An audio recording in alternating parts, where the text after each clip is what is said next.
Hi everyone. Today we're going to study displacement and average rate of change. First, let us define displacement. Let S equals f of t represents the function of a moving object, say a car. The displacement of the object over the time interval from A to B is delta S equals f of B minus f of A. Let us see this example.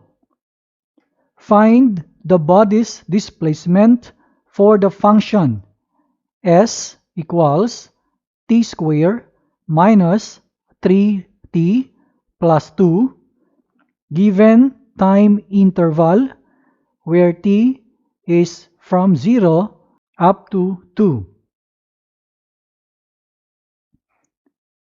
For our solution, let us write the formula for the displacement. We have delta S equals f of B minus f of A. With regard to the given time interval, we will now write here delta S equals f of 2 minus f of 0. We know that this number 2 here comes from the end number of the interval, while the 0 comes from the initial number of the time interval.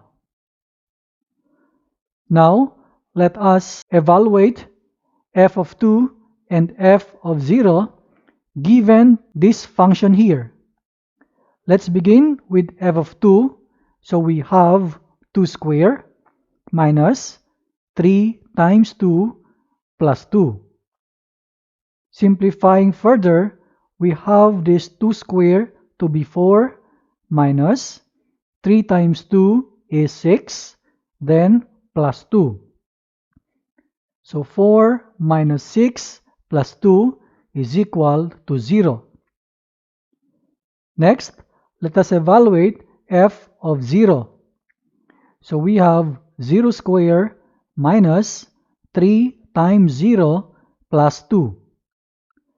This 0 squared and the 3 times 0 will only be 0.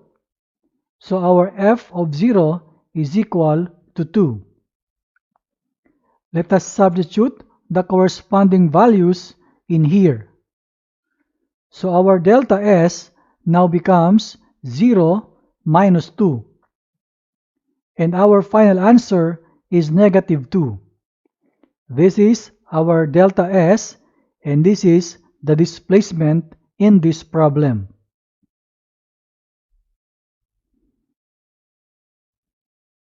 Now, let us define average rate of change. The average rate of change, or the average velocity of the object, defined by S equals f of t over the time interval from A to B, is we have delta S over delta t, and this is equal to f of B minus f of A all over B minus A. Let us see this example.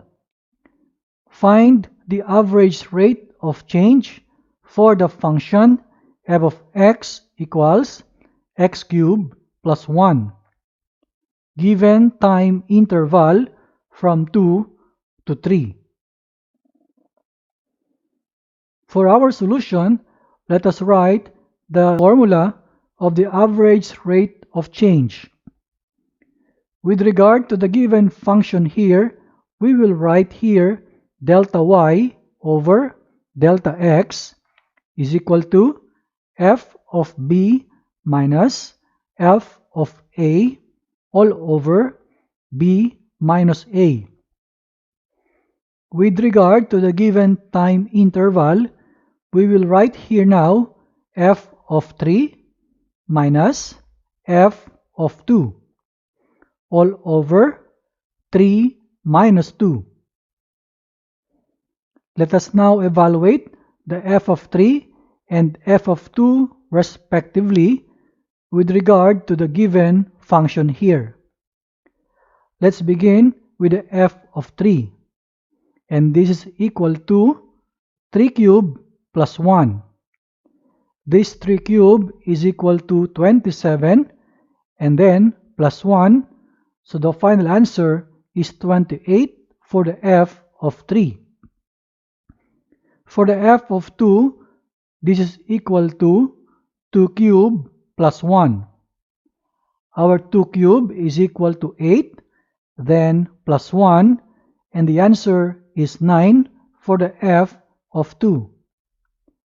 Let us now substitute the corresponding values in our formula here.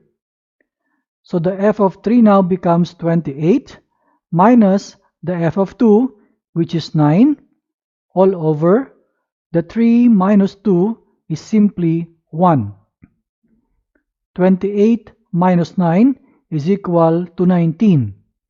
We will not write the denominator 1 anymore. So this is our final answer.